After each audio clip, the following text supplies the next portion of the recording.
Hello everyone, this is Samriti Jain and in this tutorial we are going to learn how to download and install VirtualBox. So let's start now.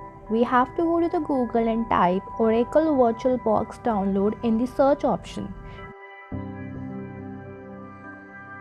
Then select the first link over here which is download Oracle VM VirtualBox, and on this page click on the window host which will start downloading exe file. It will take few minutes to download.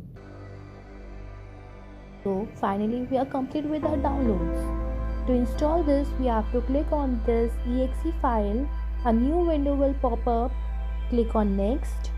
Here click on browse and select the location where you want to set up the installation. Then click on the next. Again next. Here is some kind of network warning, just ignore it and click on yes. Finally click on install button. Now wait for a few minutes for the process.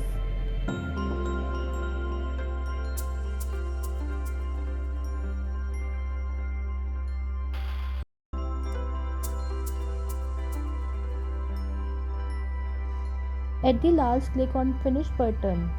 Here we are complete with our installation. Click on new and create your virtual machine. Thanks for watching. Subscribe my channel and click the notification bell icon for such new videos.